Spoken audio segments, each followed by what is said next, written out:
오늘 말씀은 가장 힘든 부분이기도 하고 우리가 잘 알고 있는 내용이지만 이 땅에서는 전혀 실현 가능성이 없는 말씀으로 여겨질 정도로 이 말씀에 부담감이 있죠. 여러분들은 부담감이 별로 없습니까? 말씀대로 살자고 할 때에 오는 부담감이 있습니다. 그래서 세대주의자들은 이 말씀을 이렇게도 해석을 해요. 이거는 이 땅에 있는 동안에 있을 수 있는 일이 아니다. 어떻게 오른뺨 때리는데 왼뺨 갖다 대고 속옷 달라는데 겉옷까지 주고 오리 가자는데 십리를 갈 수 있느냐. 이거는 있을 수 없는 일이다. 그러니까 예수님께서 이 땅에 오셔서 천년 왕국이 일어날 그때, 이건 세대주의자들의 이야기예요. 천년 왕국이 일어날 그때나 비로소 우리 성도들이 실현할 수 있는 내용이다. 이렇게 이야기를 하기도 합니다. 그러나 그것은 말씀이 너무 버겁다 보니까 나름대로 해석을 하느라고 애를 쓴 것이긴 합니다만 성경적 해석은 아니죠. 오늘 이 말씀은 보통 우리가 이렇게 이해를 하고 있습니다. 동해 또는 동양의 법칙. 그러니까 누군가 나에게 10이라고 하는 것을 했을 때는 나도 그 사람에게 10이라고 하는 것을 돌려주어야 한다라고 하는 율법의 말씀. 즉 이는 이로 또는 손은 손으로 눈은 눈으로 이렇게 발은 발로 라고 하는 율법에 실제로 이런 말씀이 있습니다. 그래서 동양의 법칙 또는 동해의 법칙 이렇게 이야기를 하는데 우선 이 말씀이 나와 있는 구약의 말씀들을 좀 찾아보고 이야기를 하는 것이 좋을 것 같습니다. 같이 한번 찾아보죠. 출애굽기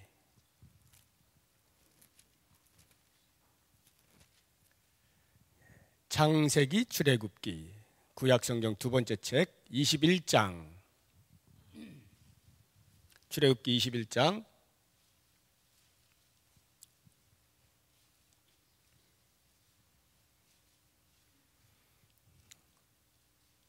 22절부터 25절까지 같이 한번 읽어보겠습니다. 사람이 서로 싸우다가 임신한 여인을 쳐서 낙태하게 하였으나 다른 해가 없으면 그 남편의 청구대로 반드시 벌금을 내되 재판장의 판결을 따라 낼 것이니라.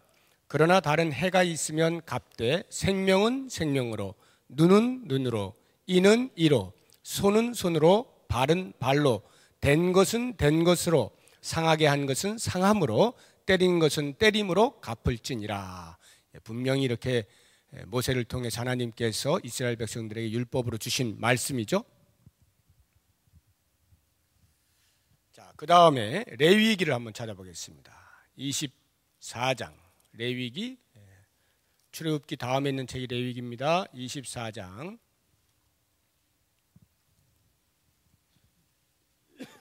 19절 레위기 24장 19절 19절 20절 같이 읽어보겠습니다. 시작. 사람이 만일 그의 이웃에게 상해를 입혔으면 그가 행한 대로 그에게 행할 것이니 상처에는 상처로 눈에는 눈으로 이에는 이로 갚을지라. 남에게 상해를 입힌 그대로 그에게 그렇게 할 것이며. 그대로 하도록 되어 있죠. 한 군데만 더 보겠습니다. 신명기 19장 신명기 19장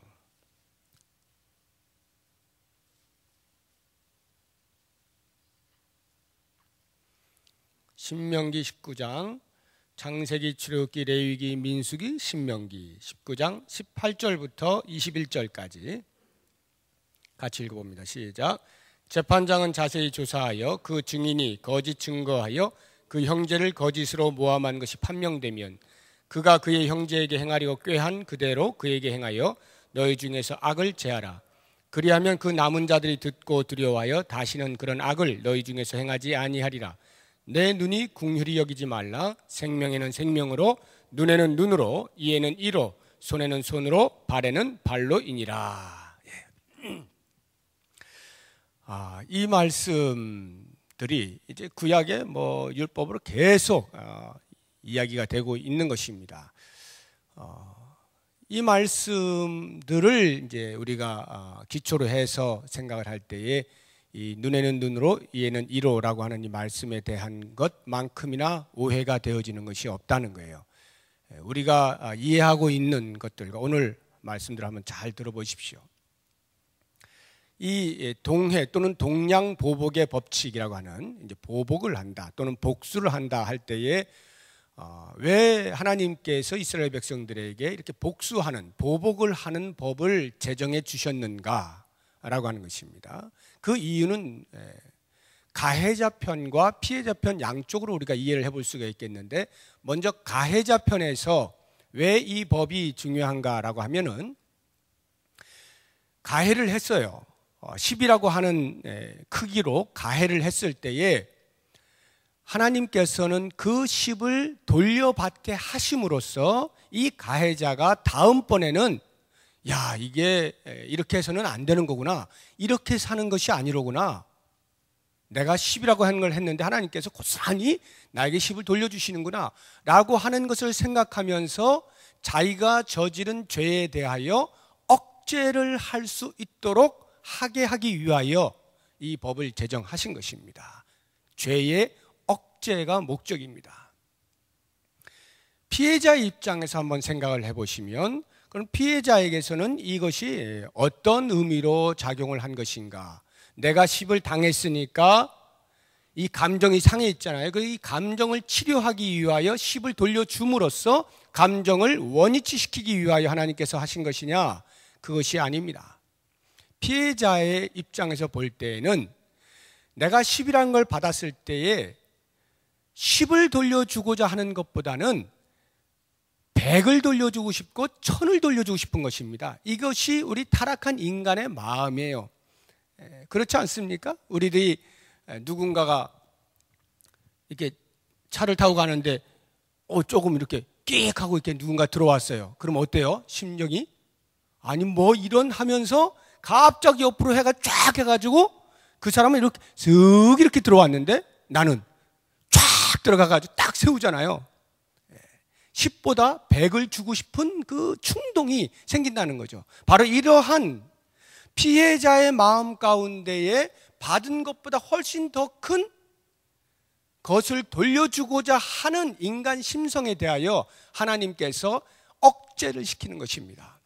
10만 돌려줘라. 네가 10 당했으니까 10만 돌려줌으로써 그 가해자에게 더 이상의 네 감정 표현을 하지 말아라 라고 하는 것. 그러니까 가해자가 되었든지 피해자가 되었든지 이 법칙은 동일하게 죄를 억제하는 것을 목적하여 주어진 것이다 라고 하는 것입니다. 그런데 유대인들이, 이 바리새인들과 서기관들이 이것을 가르칠 때에 율법에 나와 있는 이 말씀들을 백성들에게 어떻게 가르쳤느냐 하면 이는 이로 눈은 눈이다. 그러니까 죄를 억제하는 목적, 즉 공의를 세우고 그 공의에서 우리는 그렇게 사는 사람들이 아니라 사실은 서로가 사랑하면서 사는 존재들인데 너희들이 타락하여 그렇게 하지 못하였으니 최소한의 공의를 따라서 잘 사회 질서를 지켜라 라고 하는 그 율법의 정신을 이 율법을 가르치는 자들이 백성들에게 마치 이것은 율법에 있는 것이니 너희들은 권리를 행사해야 한다라고 하는 식으로 가르쳤던 것입니다. 죄를 억제해서 어찌하든지 공의가 서고 더 나아가서는 사랑을 나누는 사회로 만들고자 하는 그 목적을 무시하고 마치 권리인 것처럼 더 나아가서는 의무인 것처럼 가르쳤던 거예요. 그래서 10을 받았는데 돌려주지 않으면 권리 행사를 못한 사람, 이 바보 같은 그렇게 취급을 했고, 심지어는 의무로서 마땅히 그렇게 해야 하는데 하지 않는 것은 오히려 율법을 범한 것이다, 이렇게까지 가르쳤던 것입니다. 그리고 또 한 가지 중요한 차이가 뭐냐면 하나님께서 모세를 통하여 율법을 주실 때에는 그와 같은 보복의 법칙이 보복 자체를 목적하는 것이 아니라 공의를 세우는 것이라 했잖아요. 죄를 억제하는 목적이잖아요.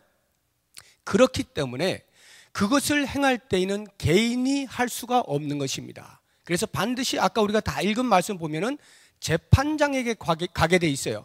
재판장에게 이야기를 해서 제가 이러이러한 일들이 생겼습니다 하면 재판장이 판결을 내려서 이 피해자가 10을 받았다라고 하면 가해자에게 10을 형벌을 내리는 것입니다. 형량을 동일하게 주는 거예요.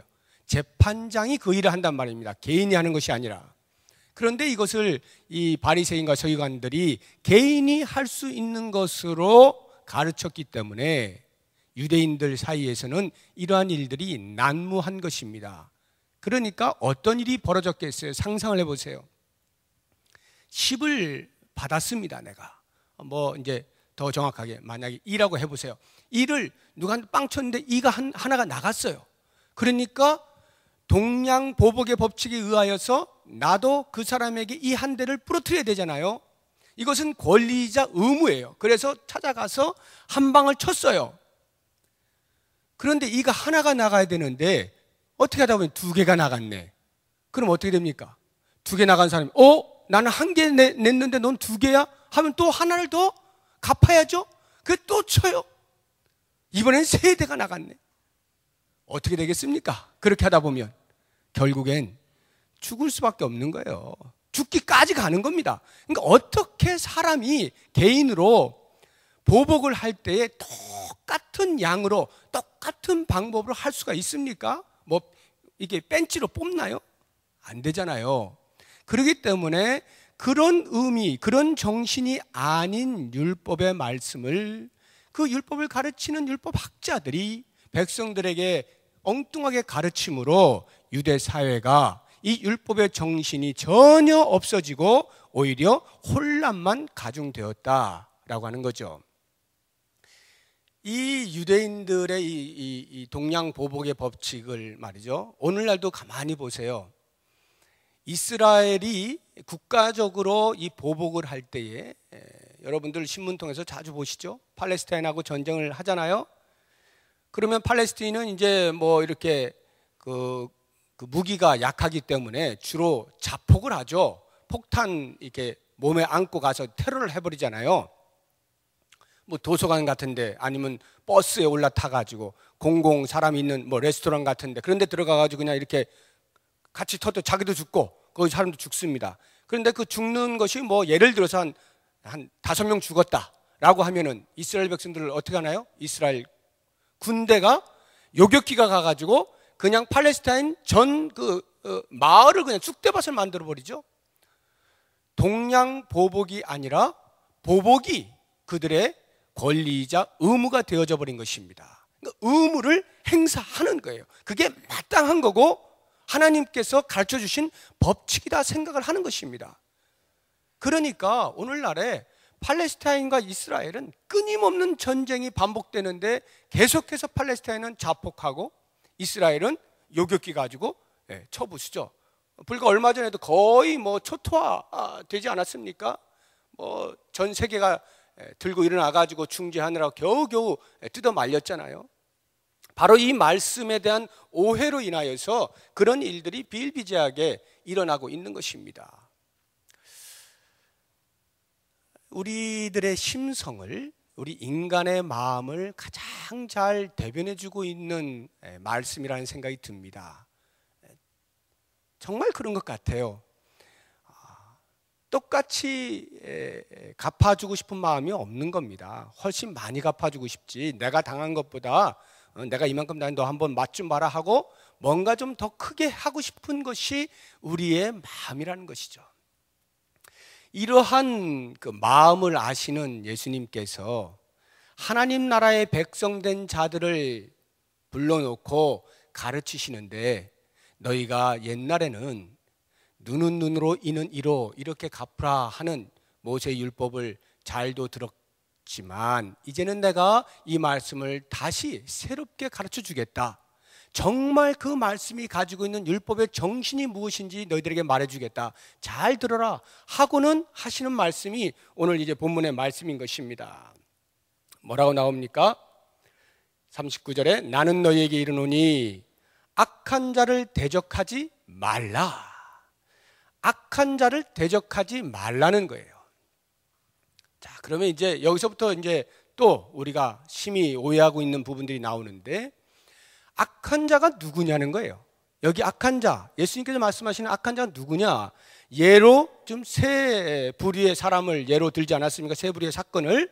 하나는 오른편 뺨을 치거든 왼편 돌려대라. 그러니까 오른편 뺨 치는 사람이 있다는 거고, 두 번째로 40절에 또 너를 고발하여 속옷을 가지고자 하는 자가 있다는 거고, 세 번째 41절에 억지로 오리를 좀 가자라고 하는 사람이 있다는 거죠. 예수님의 말씀은 이 사람들이 악한 자들이라는 거예요. 이 사람들이 악한 자들인데 그 악을 행하는 자들에게 대적하지 말라는 겁니다. 자, 그러면 이 악한 자들이 행하고 있는 악이 무엇인가를 좀 더 구체적으로 알 필요가 있습니다. 오른편 뺨을 때리는 자에게, 이제 이 사람이 악한 자인데, 너도 같이 때리지 말고 왼편 뺨을 돌려대라, 이런 말 아닙니까? 자, 그러면 정말로 이 자리에서 여러분 가운데에서 오른편 뺨을 맞았는데 왼편 여기도 좀 때려주세요 라고 하실 분 계십니까? 정말 쉽지 않은 이야기죠. 예수님도 그렇게 안 하셨어요. 예수님께서 그 십자가에서 못 박혀 돌아가실 때에 뺨을 때렸잖아요. 그 군병들이. 그때 예수님이 이쪽도 때려 이러지 않으셨거든요. 그냥 가만히 계셨거든요. 이 말씀에 의하면 돌려대야 되잖아요. 근데 안 돌려대시죠. 그러니까 이걸 액면 그대로 이해를 하면 안 되고, 이렇게 말씀하신 이유가 무엇인가, 뭘 말씀하시려고 하는 것인가를 알아야 된다는 거죠. 그래서 이 말씀들을 어떻게 어디까지 이렇게 끌고 가느냐 하면, 오른편 뺨을 때리거든 하니까 이제 오른편 뺨을 보니까 이렇게 하니까 상대방이 때릴 때는 오른손으로 치면은 왼편 뺨이 돼야 되는데 어떻게 오른편 뺨이 될까? 아, 그러니까 손등으로 때렸구나. 이렇게 이제 해석하시는 분들이 계셔요.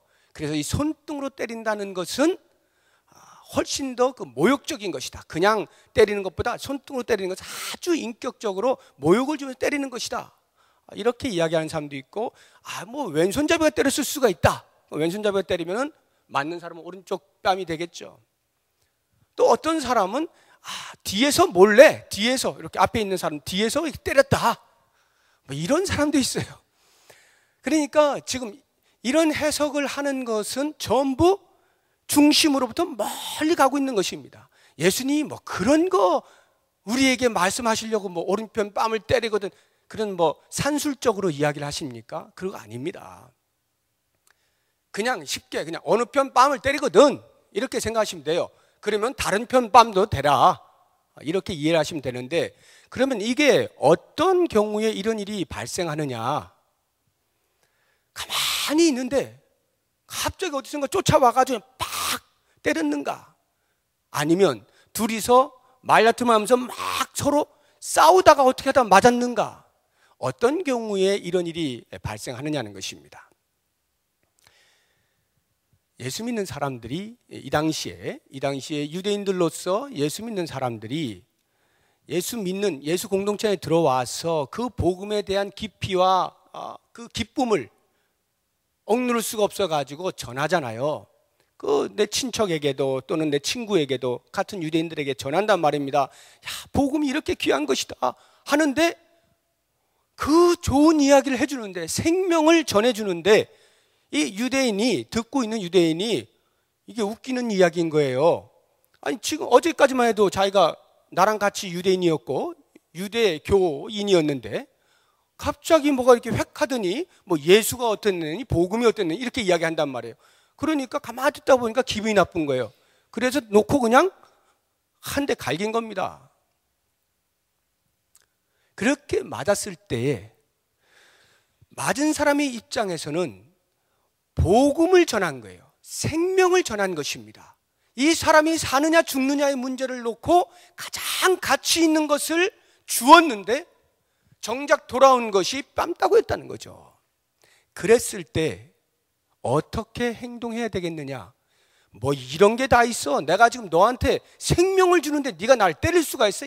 한번 맛 좀 봐. 하고는 같이 때릴 거냐 이거죠.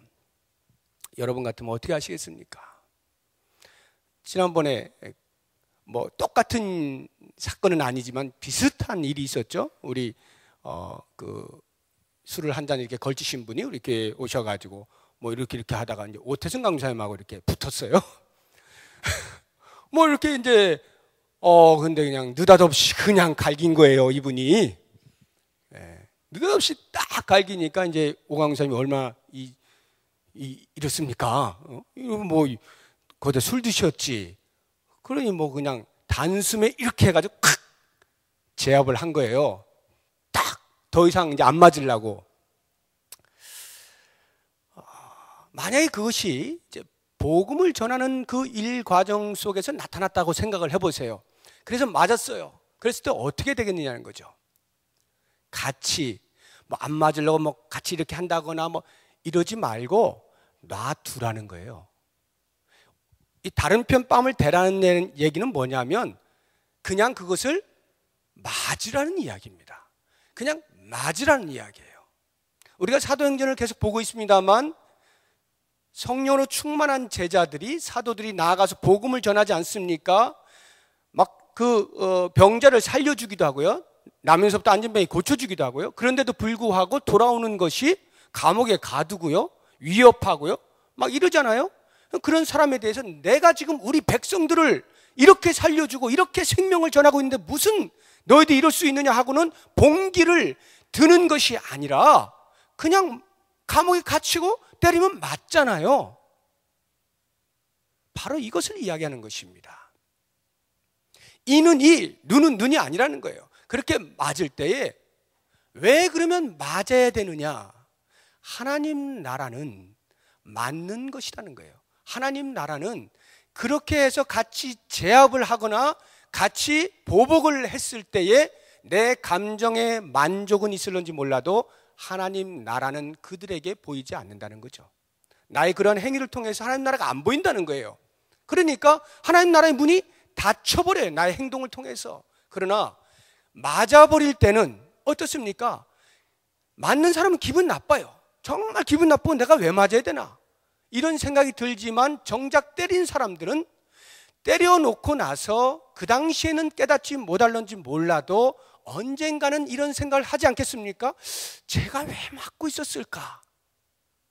등치도 나보다 더 큰데 왕년에 뭐 권투선수 했다는데 이런 생각하지 않겠어요? 그러면서 뭔가 고민을 하면서 만약에 내가 복음 때문에 선생님을 용납합니다 라든가 뭐 이런 뭐 한두 마디 말을 뭐 했겠죠?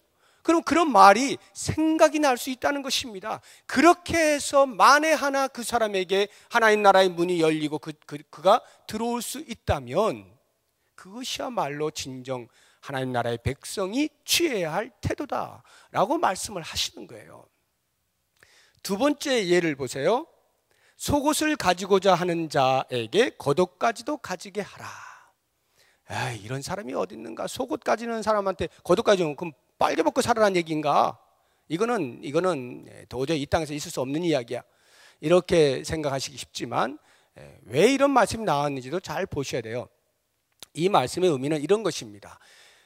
고발을 하여 가지고 속옷을 가지고자 하는 자, 그가 악한 자라는 이야기인데 어떤 사람이 이런 사람인가 하면 가난한 사람이 있어요.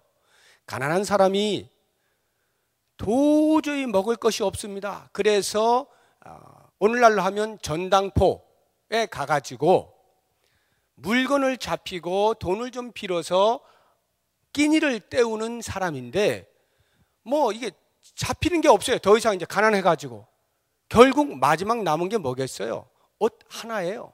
그래서 이 옷을 전당 잡히는 것입니다. 옷을 전당 잡혀가지고 돈을 빌려가지고 먹었어요. 그런데 돈 내놔 하는데 없네요. 갚을 수가 없어요. 그때에 이 채권자가 그 남은 한 벌, 그 옷을 고발을 해서, 즉 그 재판을 걸어가지고 뺏는다 이 말입니다. 이런 사람은 아주 나쁜 사람이에요. 왜냐하면 율법에 의하면 그러한 사람들은 그러한 경우에 결코 옷을 뺏지 못하게 되어 있습니다. 전당을 잡혔다 할지라도 이 사람이 전혀 다른 무엇을 갚을 길이 없는 아주 극심한 가난한 사람이에요. 그것을 알 때에는 비록 옷을 전당 잡혔다 할지라도 하루가 넘기기 전에 그 옷을 돌려주라고 얘기하고 있어요. 옷을 돌려주라고 이야기하고 있습니다. 그러니까 옷을 깔고 누워 자는 자에 대한 그 화에 대해서 아모스 선지자 2장에 보면은 나와 있잖아요. 내가 이러이러한 죄들에 대해서는 결코 용납하지 않겠다 하나님이 말씀하신 것 가운데 하나가 그 전당 잡힌 옷을 가지고 바다에다 깔고 거기서 눕고 자고 있는 거예요. 지금 그 사람은 지금 벌벌 떨고 있는데 이건 있을 수 없는 것입니다. 그러니까 율법에 항상 율법은 사랑이 그 정신이기 때문에 그러한 경우에는 돌려주게 되어 있단 말입니다. 그런데 여기 이 사람은 끝까지 그것을 뺏겠다는 거예요. 그랬을 때에 그 당한 자가, 가난한 자죠. 당한 자가 어떻게 네가 그럴 수가 있느냐? 율법에 봐라. 율법에도 이럴 경우에는 네가 살려주게 되어 있지 않느냐? 이렇게 따지지 말라는 거예요. 어떻게 하라는 거예요? 대신에 그렇게 따지지 말고 겉옷까지 줘버려라. 이 무슨 말입니까? 겉옷 줘가지고 그냥 빨려벗고 살아라 이런 뜻 아니죠? 그 말의 의미는 지금 이 사람이 악랄하게 너에 대해서 그렇게 괴롭히고 자, 너 이제 이 옷 없으면 끝났지? 라고 아주 그냥 이 목을 꽉 재올 때에 차라리 겉옷까지 던져 버림으로써 그 마음에 하나님 나라의 백성은 그와 같은 물질을 가지고 사는 사람이 아닌 것에 대하여 보여주라는 거예요. 하나님 나라의 사람은 비록 내가 생계 이 끼니 한 끼를 못 먹어서 쩔쩔매고 그렇게 전당 잡히고 살긴 하지만 그래서 네가 마지막이라고 생각되는 그것을 나에게로부터 취하여 간다 할지라도 나는 그래서 난 죽었습니다. 내지는 거기 가서 빌거나 어떻게 해서든지 나를 좀 살려주세요. 이게 아니라 물질을 네가 다 가져간다 할지라도 나에게서 가져갈 것이 없는 것이 있는 사람이다 라고 하는 것을 그에게 보여주라는 거예요. 이게 하나님 나라의 백성의 삶의 모습이라는 것이죠.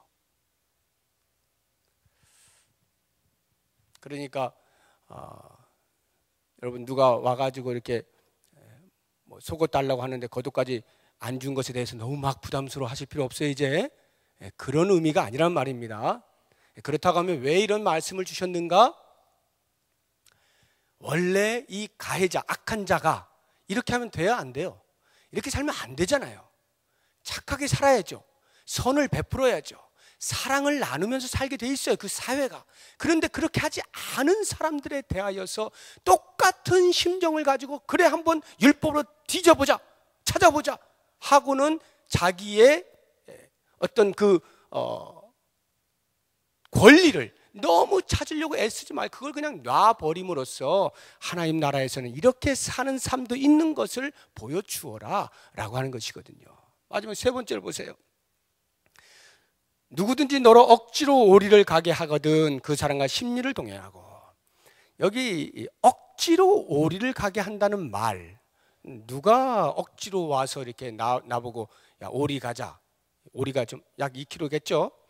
2kg 가자 이런 사람이 어디 있어요? 갑자기 뚱딴지 같이 억지로. 그런 사람이 어디 있냐고요. 그러니까 이 말씀의 의미가 뭐냐면 그 당시 억지로 오리를 가게 하는 일이 있었다는 것입니다. 그러면 그 일이 무엇이냐? 그냥 일반인이 그렇게 와가지고 갑자기 오리 가자 이게 아니고, 그 당시에 유대인들은 로마 식민지하에 있었잖아요. 이렇게 식민 국가는 비식민 국가의 사람들에게 가끔씩 이렇게 그 부역을 시키는 것입니다. 그러니까 이제 사람이 이제 그 비식민 국가에서 뭐 식민 국가의 사람들이 다 와가지고 뭐 다스릴 수 없잖아요. 그러니까 그 나라 사람들을 쓰는 것입니다. 그런데 어떤 일들이 있어요. 예를 들어서 무슨 뭐 이렇게 알려주어야 할 일이 있다. 그래서 여기서 저기까지 지금 알려줘야 되는데 내가 관리자가 다 갈 수가 없는 거예요. 그래서 그 피식민 국가에 있는 사람들, 백성 가운데 한 사람을 뽑아다가 너 이리 와. 며칠 날 몇 시부터 몇 시까지 너 여기서부터 저기까지 좀 가. 이렇게 가게 하는, 강제로 억지로 가게 하는 일이 있단 말이에요. 그런 일이 있을 때에 인상을 팍팍 쓰고 내가 이 나쁜 얼굴을 딱 기억하고 있다가 내가 우리나라가 이렇게만 바뀌기만 되면 저거를 그냥 팍 이런 마음으로 억지로 끌려가지 말고 그것은 이 세상 사람들이 하는 것이니 너희는 이제 하나님 나라의 사람으로 전혀 이 세상과 동일한 모습으로 사는 사람이 아닌 것을 그들에게 보여주어야 하는데 그렇게 억지로 오리를 가 이렇게 하면 차라리 심리라도 가거라. 즉 너는 그것으로 나를 옥죄일지 몰라도 나는 그것으로부터 초월한 삶을 산다 라고 하면서 나에게 힘으로 권력으로 다가오는 사람들에 대하여 동일하게 힘을 규합해서 그 권력에 대항하여 그렇게 싸우는 세상의 법칙을 따라 살지 말라는 것입니다. 하나님 나라 사람은 권력이 누르면 그냥 당하고 이 권력은 그 사람이 가지고 있는 그만큼밖에 못 누르잖아요. 그렇다고 해서 하나님 나라의 백성됨을 그들이 뺏어갈 수 있습니까? 못 뺏어갑니다. 그러니까 바로 그와 같은 하나님 나라의 사람으로서의 자부심을 가지고 비록 외부에서는 나를 옥죄온다 할지라도 오히려 그것을 선으로 악을 이김으로 하나님 나라의 백성됨을 증거해라 라고 하는 것이 오늘 예수님의 말씀이거든요. 자, 이렇게 볼 때에 세상의 법칙을 따라 살지 아니하고 하나님 나라의 법칙을 따라 사는 이 하나님 나라 백성됨의 참 실력, 이것이 그냥 가만히 앉아가지고 터득이 되지는 않겠죠. 오늘 말씀들을 보니까 이러한 삶에 대한 어떤 그 염원이 있어야 되고 처음에는 이해가 돼야 되고 하나님 나라 백성은 이렇게 사는 것이구나 하는 이해가 돼야 되고 이해가 되었으면 그런 상황이 나에게 다가왔을 때에 그것을 실제로 그렇게 살아들이는 훈련, 연습, 끊임없이 반복적으로 계속하여 살아들임으로 나의 하나님 나라 백성됨을 스스로 계속 증명해내야 되는 것입니다. 그렇게 하루하루를 살아가게 될 때에 진짜 하나님 나라 백성으로서의 실력을 쌓아가는 거예요. 그래서 어떠한 정황 속에서도 이제는 흔들리지 아니하고 그러한 삶이 저절로 드러나게 되는 것입니다. 당시에 유대인들, 이 이스라엘 백성들, 그리스도 공동체에 들어온 사람들의 삶이 그리 만만치 아니하였을 때에 예수님께서 이 세상에 눈을 두고 세상의 것들로 슬퍼하고 가슴 아파하고 할 그 사람들에게 하늘을 바라보게 만들면서 여기를 놓게 하는 것입니다. 우리는 여기에 머물어서 여기에 세상 사람들이 사는 그런 방식으로 사는 게 아니라 하늘을 바라보고 사는 사람들이 이 훨씬 큰, 훨씬 풍요스러운, 훨씬 부유한 이 영의 세계의 삶의 맛을 좀 체험하면서 이 땅의 것들에 대하여 극복하고 이기고 기뻐하고 즐거워하고 하나님 나라의 백성됨을 증거함으로 복음을 전하는 귀한 사람이 되어라 라고 하는 말씀이거든요. 이제 이 말씀을 토대로 해서 오늘 우리가 같이 고민해 보아야 될 문제들, 우리의 삶 가운데에서 시도 때도 없이 우리의 마음 가운데 보복하고 싶은 그 마음, 그런 마음이 생길 때마다 이것은 사단이 나에게 주는 마음이다 하는 것을 꼭 기억하십시오. 보복하고자 하는 마음이 생길 때마다, 그때마다 그걸 놓는 것입니다. 그 여러 가지 정황이 있어요. 누가복음 15장에 나오는 탕자의 비를 보시면은 큰 아들이 그 돌아온 탕자를 아버지가 극진히 대해주니까 얼마나 불쾌하게 생각합니까? 얼마나 불쾌하게 생각해요? 왜 불쾌하게 생각했을까요? 저렇게 허랑방탕한 녀석은 거기에 걸맞는 보복을 해주어야 될 것 같은데, 예를 들어서 넌 한 달 동안 금식하고 두 손 들고 있어. 이렇게 아버지가 하셔야 될 것 같은데 갑자기 송아지 잡고 잔치 벌이고 막 그냥 그렇게 하니까 이 큰아들이 화가 엄청 보복을 안 하니까. 그리고는 자기가 지금 억울해진 거예요. 나는 지금까지 한 푼도 안 받고 아버지를 위해 평생 지금까지 이렇게 성실히 했는데 나를 위해서 송아지는커녕 염소새끼 한 마리 잡아 주었습니까? 라고 물을 때 아버지께서는 내게 다 네 건데 왜 그래? 이렇게 말씀하시잖아요. 사람의 마음 가운데에는 자기가 가지고 있는 것을 잘 몰라요. 얼만큼을 가지고 있는지를 모르고 저 사람이 나와 비교해 보았을 때에 저런 대우를 받으면 안 된다고 생각되어질 때에 보복하고 싶은 심리가 끊임없이 있단 말입니다. 그럴 때에 우리가 어떤 사람인 걸 보라는 거예요. 천국을 소유한 사람, 하나님 나라의 백성, 모든 걸 다 가진 사람, 아버지와 사랑을 나누는 사람, 그 사람이 뭐 조그만 걸 가지고 거기에 중리산이하면서 얼굴을 불그락불그락 하면서 할 필요가 무엇이 있느냐.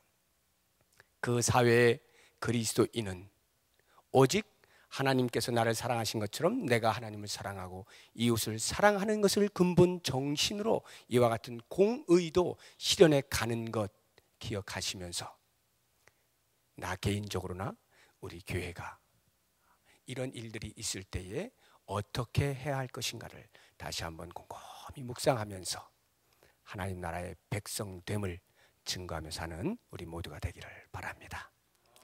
기도하겠습니다.